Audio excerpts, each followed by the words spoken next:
누가복음 말씀 14장 7절로 11절까지의 말씀입니다.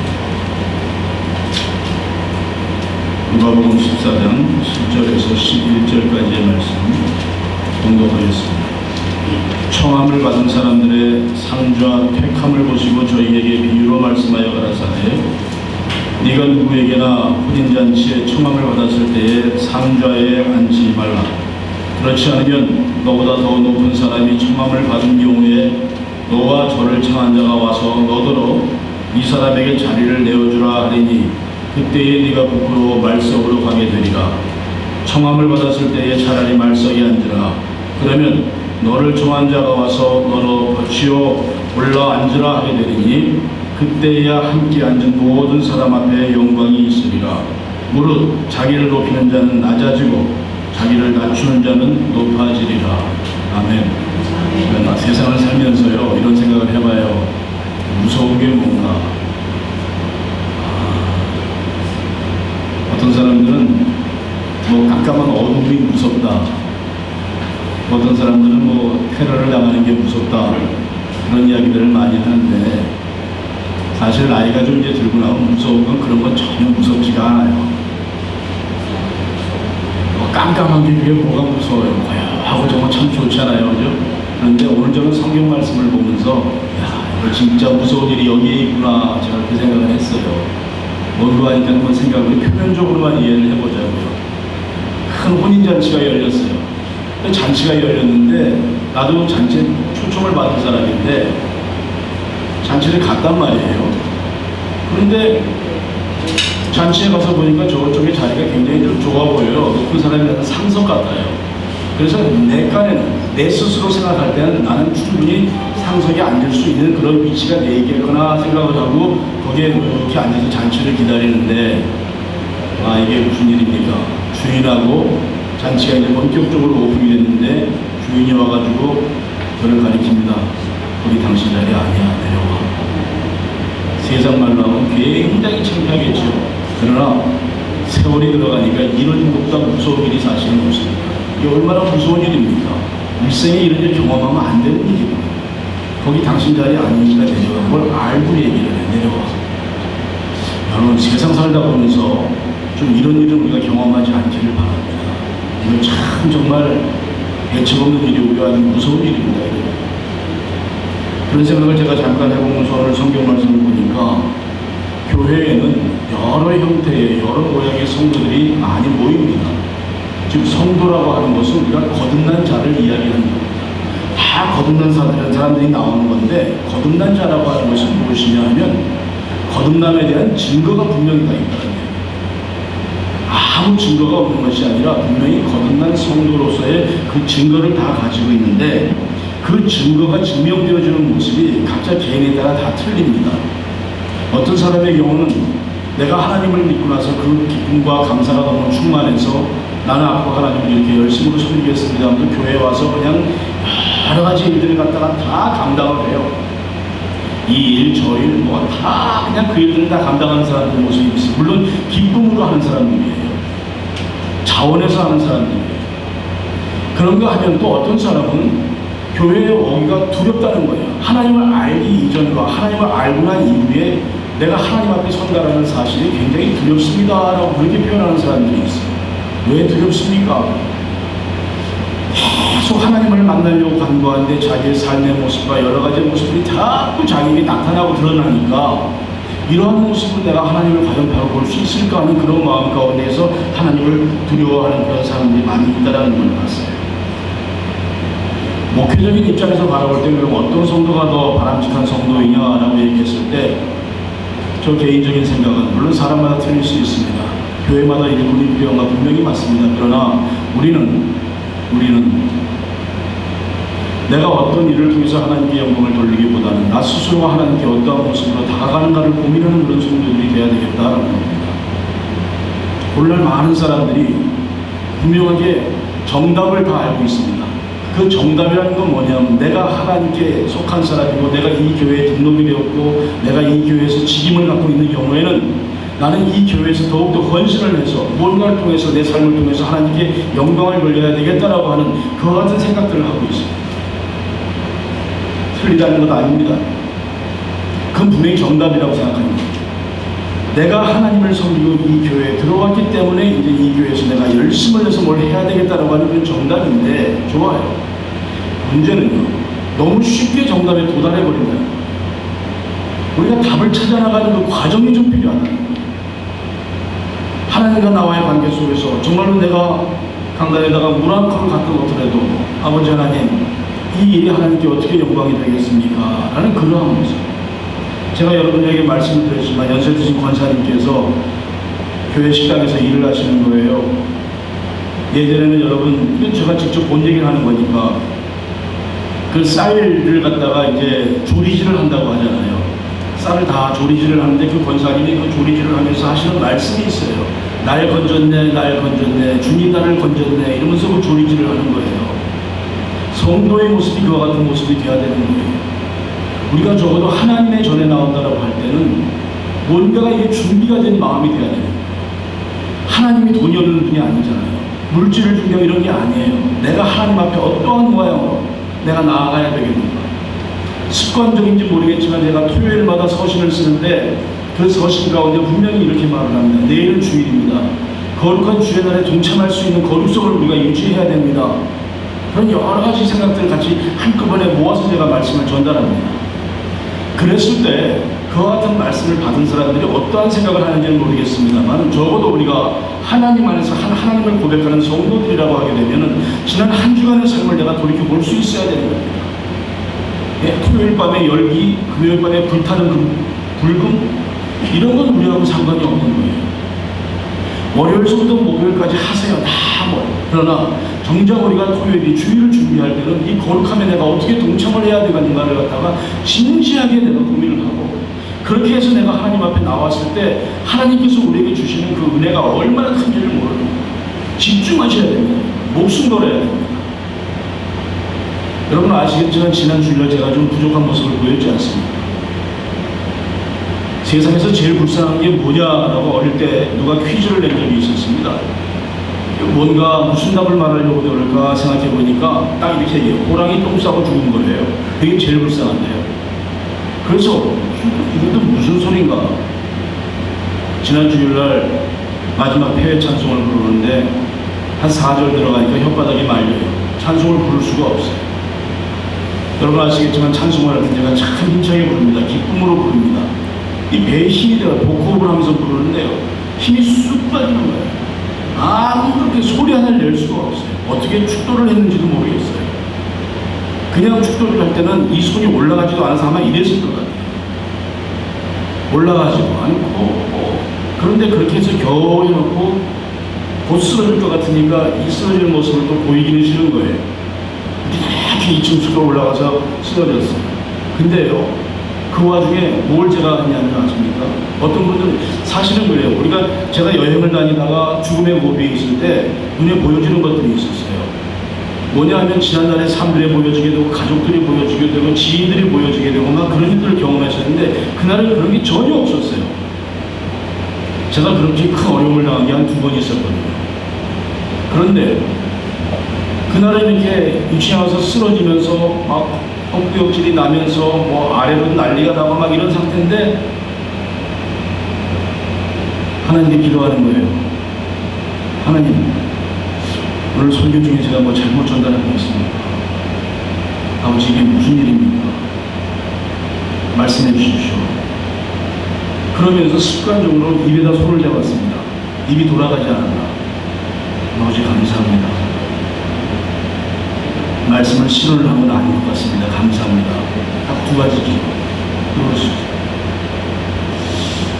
긴장해야 됩니다. 우리가 하나님 앞에서 이 주일을 갖다가 성수하고 하나님 앞에 예배된다는 이 사실이 우리가 습관과 관습을 쫓아서 나오면 안 되는 겁니다. 오늘 이 혼인잔치의 비유도 마찬가지입니다. 이 혼인잔치라고 하는 하나님과 우리와의 대면입니다. 제가 지난주에도 말씀을 드렸지만 예수 그리스도께서 이 땅에 오시면서 우리의 신랑 되기 위해서 오신 것이라고 했습니다. 하나님과 우리의 대면이고요. 그 잔치입니다. 하늘의 잔치입니다. 이 하늘의 잔치가 어떤 잔치입니까? 지금 우리가 소수가 모여서 예배를 드리지만 하늘의 천군 천사가 지켜보는 잔치다. 그게 청교도들이 고백하는 잔치입니다. 하늘의 천군 천사가 지켜보는 이 장엄한 광경, 천국과 지옥이 결판나는 이 광경, 여기서 우리의 삶이 어떠해야 되고 우리의 자세가 어떠해야 되겠느냐? 그 사람들이 10시간씩만 예배드립니다. 완전 묵상합니다. 어마어마한 집중력을 가지고 하나님을 만납니다. 오늘 우리가 우리의 삶 가운데서 어떻게 혼인잔치에 나올 때 어떠한 모습으로 나와야 되겠냐? 조금의 긴장한 모습이 없다 보니까 자기가 앉을 자리조차 구분을 못하고 앉아있습니다. 자기가 앉을 자리조차 내 자리가 저희 상석이 아닌가 하고 앉아있다가 이런 개망신을 당한다는 거예요. 얼마나 무섭습니까? 이게 하나님 앞에서 얼마나 무서운 일입니까? 우리가 무서워하는 것들이 이제는 달라져야 되는 거예요. 하나님과 내가 하나님을 고백하는 사람이라고 하게 되면 하나님과의 나와의 관계 속에서 내 삶이 어떠해야 되겠는가를 닮아야 제일 중요한 기도가 아버지 부지불식간에 저지르는 말들과 행함들이 있잖아요. 아버지 숨은 부끄러운 짓조차도 하지 않게 하옵소서. 이 기도가 끊임없이 나옵니다. 삶 자체가 더디가더라도 진중함이 생겨지게 되는 거예요. 삶 자체가 세상 사람들 앞에서 보여지는 삶이 아니라 하나님 앞에서의 내 삶의 모습이 어떻게 보여지느냐가 이것이 굉장히 중요한 삶의 모습인 것입니다. 구약에서 한번 말씀을 나눠보면 구약의 사사기에 보게 되면 기드온이라고 하는 사사가 나옵니다. 미디안이라고 하는 나라가 이스라엘을 갖다가 침략을 하는 겁니다. 물론 고대 민족들이죠. 그 미디안 족속이 이스라엘을 침략하는 과정인데 이제 이스라엘이 그것을 막아내야 됩니다. 방어를 해야 됩니다. 절대절명의 위기라고 세상 사람들이 생각할 수가 있었습니다. 근데 그 미디안 사람들이 누구냐 하면 여러분 기억은 어떻게 하실지 모르겠습니다만 아브라함이 그 첩을 갖다가 나중에 받게 됩니다. 그 첩을 통해서 낳은 자식이 미디안이라고 하는 자식이 나는데 그 자식들이 결국은 또 에비의 나라를 갖다가 공격을 하게 되는 그런 문제가 생겨지게 됩니다. 그래서 미디안과의 싸움이 사사기서에 아주 잘 나와 있는데 거기에 보게 되면은 하나님께서요 참 이스라엘 백성들을 제대로 가르치시는 게 나옵니다. 미디안의 백성들이, 미디안의 족속들이 이스라엘을 갖다가 침범하려고 들어오는 사람들의 숫자가 13만 5천 명이라고 기록이 되고 있습니다. 여러분 고대 사회에서 고대 민족들이 13만 5천이라고 하면 그 숫자가 어마어마한 숫자 아닙니까? 13만 5천 명이 이스라엘을 향해서 쳐들어오는데 난리가 난 거예요. 전 이스라엘에 연락을 했습니다. 누구든지 우리나라를 지금 구해야 되니까 다 모여라. 모인 사람의 숫자가 3만 5천 명이 모인 겁니다. 3만 5천 명이 모여서 이제는 싸우러 갈 준비를 딱 하고 있는데 하나님께서 기드온에게 말씀하십니다. 너무 많다. 너무 많다. 한번 걸러라 그랬습니다. 그러니까 얘기합니다. 너희 중에 우리가 싸움을 할 텐데 두려운 사람들 있으면 지금 미리 손들고 다 빠져. 그렇게 얘기했었습니다. 다 모였는데 그 중에서 쑥 빠지고 나니까 10,000명이 나갔어요. 다른 사람들 죽을까봐 벌벌 떨어서 다 떠나간 겁니다. 10,000명이 남았는데 이제 사람의 생각으로는 이거 10,000명 가지고 도대체 뭐 어떻게 하려고 그러시나. 하나님께서 말씀이 또 있으십니다. 그것도 많다. 또 추려는 방법을 갖다가 말씀해 주시는 거예요. 그래서 결국은 개울가에 가서 물을 먹으면서 물을 먹는 모습을 보고 그저 그냥 사방 눌러보지 않고 손으로 떠먹지 않고 이때서 먹는 사람들 다 잘라버리고 나니까 남은 숫자가 딱 300밖에 안 남는 거예요. 300명밖에 남지가 않았어요. 그 300명을 가지고 미디안의 13만 5천을 갖다 대적을 하는 겁니다. 성경을 보면요 여러분 참 놀랍습니다. 장군들을 통해서 하는 전쟁이 있고요 주의 종들을 통해서 하는 전쟁들이 있어요. 모세의 경우도 그렇습니다. 모세의 경우는 나중에 그가 죽기 직전에 마지막 전쟁을 치를 때는요 제사장을 세웁니다. 성직자들을 세워서 전쟁을 하게 하십니다. 왜? 이게 하나님의 전쟁이기 때문에 그렇거든요. 사사를 통해서도 마찬가지예요. 이게 하나님의 전쟁이에요. 사람의 전쟁이 아니라는 거예요. 근데 하나님의 전쟁이기 때문에 하나님께서 말씀하시기를 뭐라고 하는지 아십니까? 하나님 10,000명 가지고 어떻게 아니야 그렇게 해서 때 이기면 그 공이 너희 스스로에게 돌아갈 것을 내가 알기 때문에 너희의 능력으로 싸우는 것이라고 너희가 고백하기 전에 그걸 내가 알기 때문에 그렇게 하는 것이 아니다. 전적으로 이것은 하나님의 능력으로 싸운 것이라는 걸 너희 스스로가 고백을 하면서 하나님의 살아계심을 너희들이 느껴야 된다. 그러면서 300명의 군인을 가지고서는 300명의 이스라엘 군사들을 가지고선 14만 5천을 까부시기 시작합니다. 그 까부시는 모습이 여러분 얼마나 무섭습니까? 성경을 자세히 보게 되면 14만 5천 가운데 긴 창을 든 사람들이 15,000명이라고 했어요. 미디안은. 그 다음에 보병들이 12만 명이에요. 성경이 자세히 기록이 되어 있어요. 그런데 그가 이끄는 이스라엘 사람들은 뭡니까? 전쟁이 어떻게 있습니까? 도랑아리 들고 나팔 불었잖아요. 그게 끝이에요. 뭐 칼싸움한 거 하나도 없어요. 저들이 잘 때 그냥 나팔 소리 듣고 그냥 항아리 깨고 하니까 자기들이 놀라서 일어나가지고 서로 칼싸움하다가 다 죽여버린 거예요. 하나님의 전쟁이 이렇게 하는 거예요. 많은 자가 필요가 없어요. 그러면서 하나님께서 말씀하십니다. 그렇게 한 이유는 이스라엘이 나를 거스려서 자긍하기를 내 손이 나를 구원하였다 할까 함이니라. 너희들 스스로가 잘나서 이렇게 했다라는 그 말을 할까 봐서 하나님께서 이렇게 했습니다.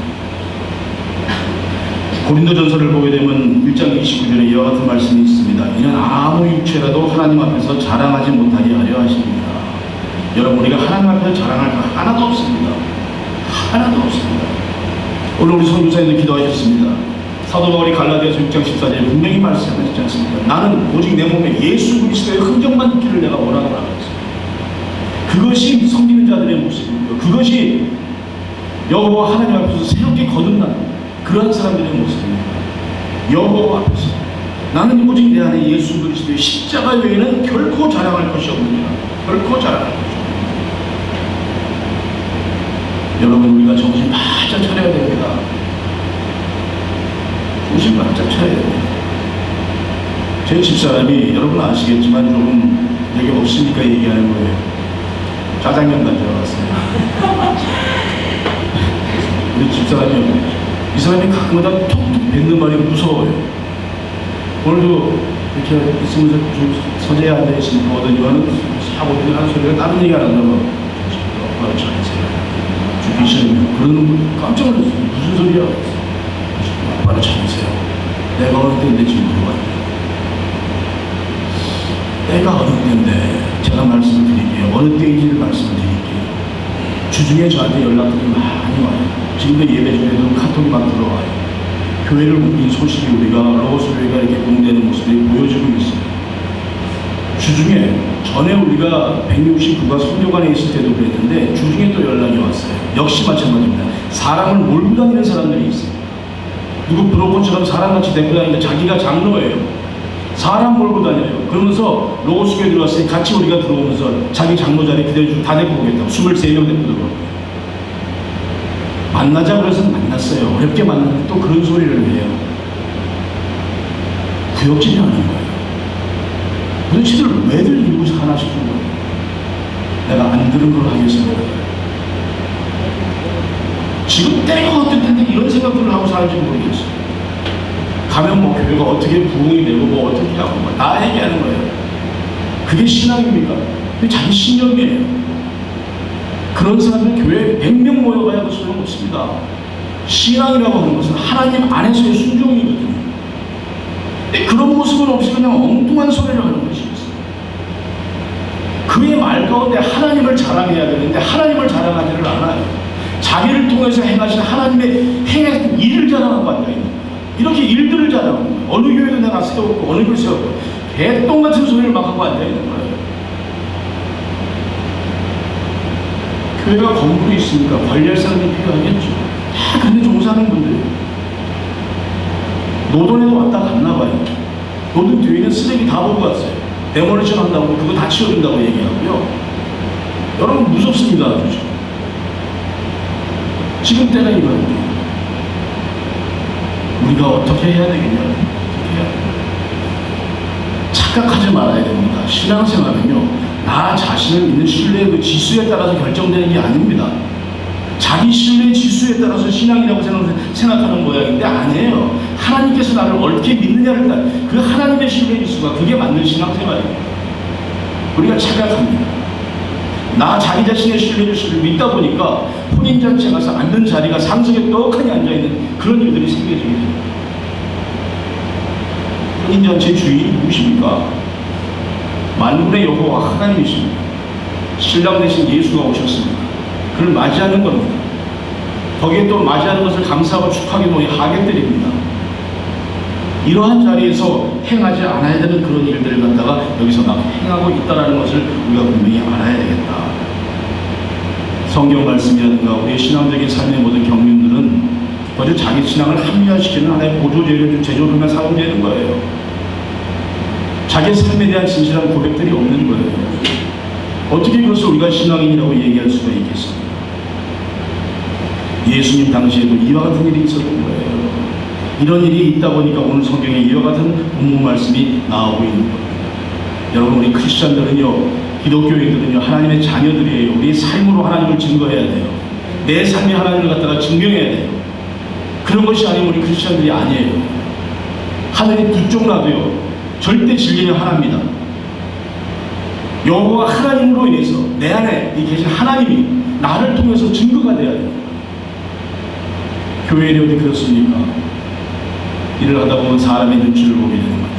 특히 우리 목사들 같은 경우는 그런 일도 굉장히 많이 있지 않습니까? 이거 뭘 하나 하려고 하다 보게 되면 다 그렇게 사람의 눈치를 많이 봐요. 내가 이렇게 말을 했을 때 저 사람은 어떻게 생각을 할까? 이런 것들을 다 얘기해요. 초대교회 시절 때 사도 바울도 그랬던 것 같아요. 교회 보니까 그런 모습들이 막 보이고 있어요.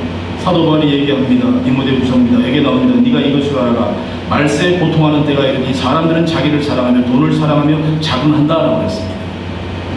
눈치 볼 일이 뭐가 있습니까? 돈 눈치 볼 일이 뭐가 있고요.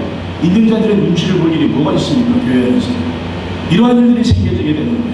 교회 안에서 여러분이 가진 기득권이라는 건 하나도 없습니다. 꿈 깨세요, 여러분. 그것이 신앙생활 아니거든요.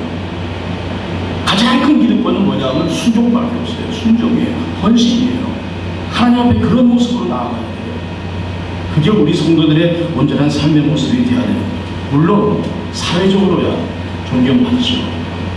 사회적으로 존경받는다고 교회 와서 존경받습니까? 한국 가니까 여러분 그 아버지 학교라는 거 알잖아요. 저는 사실 그것도 못마땅해요. 아버지 학교라는 사람들 모여서 하는 거고 전부 다 무슨 지역사회 회장들, 사장들 이런 사람들 모여가지고요.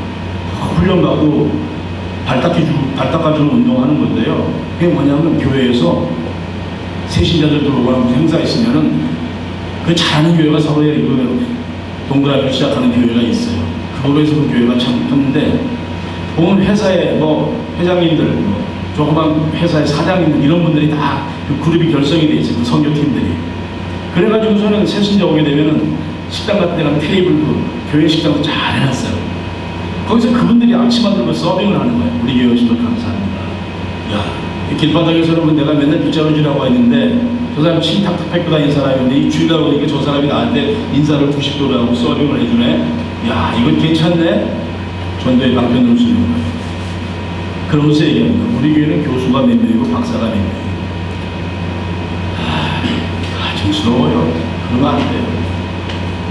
여러분, 뉴욕에도 이제 가끔 교회협의회라는 데에서 큰 행사를 하면은 한국에서 강사들이 오시잖아요.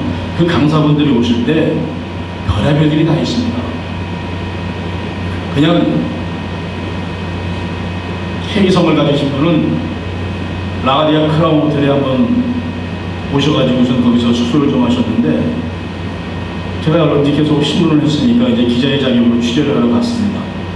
갑자기요, 조용하던 아침에 그 레스토랑이 갑자기 의자들이 막 움직이면서 사람들이 막 일어나는 거예요. 이게 무슨 일인가 하고 봤더니만 거기 이전까지 조용히 앉아서 차 마시는 분들이 갑자기 다 일어나고 보니까 그 담임 목사를 수행하는 사람들이 한 30명 이상이네요.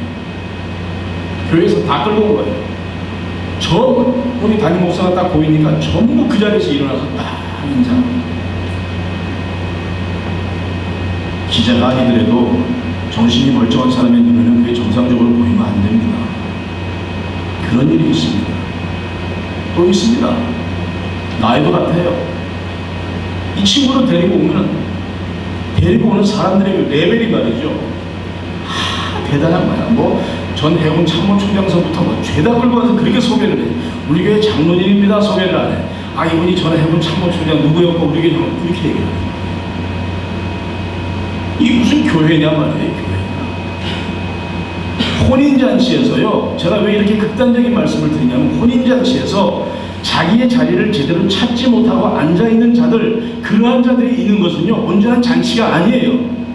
교회가 그와 같은 모습이 되면 그건 교회가 아니라는 얘기예요. 그래서 이 말씀을 제가 강하게 드립니다. 낮아짐의 모습이 우리의 삶 가운데 있어요. 우리가 그리스도와 연합된 사람들 아닙니까? 그리스도와 연합된 삶의 모습들이 우리의 삶 가운데서 정말로 많이 나와야 돼요. 집중이 필요해요, 여러분. 여러분 오늘 교회 나오실 때 어떠셨습니까? 아직까지는 어수선하죠. 오늘 시간도 그렇고 어떻게 할까 어수선하잖아요. 다른 얘기 길게 안 해요. 마리아와 마르다의 경우를 보시면 주님 오셨을 때 마르다가 얼마나 주님 영접한다고 주님 섬긴다고 바빴습니까? 짜장면 가지러 가고 그냥 막 별거 다 했잖아요. 그러니까 우리 주님이 마르다야, 네가 많은 일로 분주한데 딱 한 가지만 족하라. 많은 일로 분주하구나. 집중하세요. 집중하셔야 돼요. 주일날은요, 우리가 주일엔 정말 집중해야 돼요. 그렇지 않으면 안 돼요. 하나님께 나아가는 거예요. 우리가 기도하잖아요. 우리가 영과 진리 가운데에서 예배해달라고 기도하는 사람들이에요. 이런 집중력이 없이 어떻게 우리가 하나님께 나옵니까? 안 됩니다. 그 집중하는 모습은 여러 가지로 나올 수 있습니다. 우리 여기 김은석 집사님 오늘 예배 참여하셨습니다. 네? 눈물이 나요. 왜 눈물이 납니까, 여러분? 어저께 저분이 카톡을 하는 분이 아니에요. 근데 어저께 막 저걸 준비하고 있는데 계속 딱딱딱딱 소리가 자꾸 나요. 끊이지 않고. 이게 누가, 뭔가 이게 사진을 보내는가 보다 누가 그랬어요. 그 카톡 보게 되면 사진 보내는 사람들이 있거든요. 그래서 조금 제가 인터뷰를 두고 나중에 그걸 확인을 했어요. 김은석 집사님이었어요. 병상에 누워있어. 이걸 뽑고 병상에 누워가지고 찍힌 사진이라고 깜짝 놀랐어요. 아니 그 시간 되게 되면 집에 가서 좀 쉬었다가 일 나가야 되는 분이거든요. 근데 병상에 누워있는 거예요. 쓰러졌어요. 이머전시 실려가지고선 병원에 들어가서 모든 검사 지금 다시 다 받고 퇴원도 안 시키는 양반이 지금 오늘 퇴원해서 교회 와서 앉아 계세요. 저분이 오늘 해야 될 일이 있었거든요. 뒤에 보면 비디오 카메라가 설치가 되어 있어요. 지난주에 집사님하고 대화하는데 목사님 이제 우리 유튜브 촬영하시자고요. 그래요 집사님 준비됐으면 합시다. 뭐 기계에 항상 있는 거니까. 그래서 기계를 세팅해 놓고 제가 또 카톡을 보냈어요. 집사님 이번 주부터 촬영하니까 미리 오셔서 기계 한번 점검하셔야 되지 않을까요? 그랬습니다. 근데 답장이 쓰러져 있는 게 낫다. 목회를 하는 입장에서는 이와 같은 모든 부분들이 이게 자꾸 나쁜 영적인 방해들이 우리에게 생기는구나라고 생각을 하는 거예요. 왜 이런 일들이 생기나? 그래서 은석 집사님이 기도하는데 다른 기도 안 하고 하나님 나쁜 영이 저를 통해서 역사하지 않게 하옵소서. 주님 지키소서. 이런 기도가 나옵니다. 어디 그뿐입니까? 성도님들이 주일날 아침 한 사람 한 사람들 다 보고가 들어오는 걸 보게 되면 아주 그냥 촉각이 곤두서요. 흔들림이 있으면 안 돼요, 여러분들. 주일날만큼은 주의 날을 기념하는 거 아닙니다. 주님 나를 위해서 죽으셨던 주님 살아 역사하신 그 주님을 기억하고 감사하는 거 아니에요. 하나님께 영광 돌리는 날이잖아요. 우리가 집중 안 하면 어떡합니까? 집중해야 됩니다. 다른 작은 일이 나를 갖다가 방해하지 않도록 여러분 집중해야 됩니다. 그렇기 때문에 그와 같은 집중 가운데서 하나님께서 여러분들 갖다가 택하시고 부르시는 거예요. 얼마나 감사합니까? 준비되지 아니한 자들 절대 우리 하나님께서 부르시지 아니하십니다. 그런데 오늘 이 성경 말씀 가운데에서 제가 쭉 증거하면서 더 염려가 되는 부분들이 있어요. 어떤 혼인잔치에 가서 높은 자리에 앉고 교회 가운데에서 겸손함으로 그의 모든 삶을 주장하라고 했는데 이 겸손이 정말로 내 안에서 주장되어지는 겸손들이 있단 말이에요. 이거 경계해야 돼요. 천사 숭배나 너희의 겸손함을 주의하라고 하니 이들이 그래서 나오는 것들이에요. 뭐냐? 나의 겸손함을 내가 행함으로 남들이 나를 이렇게 봐주겠지 하는 거예요. 더 사악한 거예요. 이러한 삶이 우리 가운데 굉장히 많이 있어요. 이러한 삶. 얼마나 이게 무서운 사람들입니까? 나는 그래도 교회에서 전문지가 내가 더 겸손하게 해서 모든 것들을 다 해야지 다른 교인들이 나를 보고 잘 따라하겠지. 같은 소리 하지 말라. 그런 생각도 하지 말라. 하나님을 갖다가 우리가 쉽게 생각해서는 안 됩니다. 어떻게 해야 되겠느냐? 성경에서는 우리가 더욱더 주 안에서 겸손해야 되고 하나님의 뜻 가운데서 가장 겸손해야 되는 것들은 누구와 같아야 되냐? 알겠지만 어린아이와 같은 자들이에요. 그들은 거짓을 말하지 않아요. 어린아이와 같은 자들의 얘기, 우리가 여러 가지 얘기 많이 있지만 그냥 쉽게, 제일 쉽게 이해하려면 왜 어린아이와 같이 되지 않으면 안 된다고 했을까? 여러분 그 안델센 동화 보면 나오잖아요. 임금님기는 당나귀기 나오잖아요. 그게 어린아이의 모습이에요. 그게 진실함이에요. 내 눈에 보여지는 것. 저것이 분명히 맞고 저것이 분명히 틀리다는 것에 대한 분명한 지적이 있는 사람입니다. 하나님 앞에 겸손을 인간적인 겸손이라고 생각하지 마세요. 아닌 걸 아니라고 말할 수 있어야 됩니다. 그게 겸손입니다. 왜? 그게 하나님의 뜻에 합당한 거예요. 그 뜻에 따르는 거예요. 하나님의 공이라고 하는 게 뭐예요? 그렇기 때문에 우리가 살면서 사람 좋은 사람이 영적인 사람이 아니라는 말을 누누이 제가 드리는 거예요. 분명히 우리 가운데 뭐가 문제가 있었어요. 그랬을 때 그 잘못된 부분들, 아닌 부분들, 그 신앙적인 차원에서 분명히 얘기를 해야 돼요. 근데 그냥 내가 말하는 거 그냥 알아서 하겠지. 아니란 말이에요. 그 영이 죽어요, 여러분.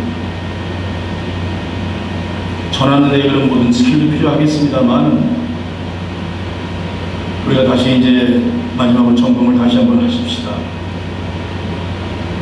혼인잔치에 청함을 받은 자들입니다. 저와 여러분들이 내가 지금 앉아있는 자리가 어떠한 자리인가, 지금 내가 서 있는 이 위치가 어떠한 위치인가, 내가 섬김의 자리에 있는가 아니면 섬김을 받는 자리에 있는가. 섬깁시다. 끝까지 섬깁시다. 서로를 섬깁시다. 그게 성경의 말씀입니다. 오늘도 우리가 교회를 나오면서 차량 봉사를 통해서 다 섬김드립니다. 불평할 것도 없습니다. 감사함으로 하십시다. 감사함으로 아버지. 예배에 모이는데 방해가 되는 요소들은 철저하게 여러분들 다 제해놓으세요. 이게 우리 성도들의 모습이 돼야 돼요. 어디 그 틈에 오늘 예배를 갈까 말까가 왜 그게 고민이 됩니까? 그런 것들이 무조건 가야 되는 거예요. 무조건 나와서 예배 드려야 돼요. 안타까운 심정으로 얘기합니다. 내 마음으로 지금 기도하는 사람이 있습니다. 어저께도 누굴 만났어요. 하나님을 잘 섬기는 사람이에요. 산에 간대요. 왜 산에 가는데? 교회가 유튜브 예배 드리니까 뭐 할 때서 산에 일어나기 시작. 딱지가 나기 시작. 저 사람이 왜 저러나 할 정도로 무지무지하게 화를 냈습니다. 어디서 그런 더러운 짓을 하고 앉아요. 사랑하는 여러분들, 우리가 삶이 지금은 하나님 안에 온전히 속하신 분들이십니다. 저와 여러분들 모두가 다 그런 분들입니다.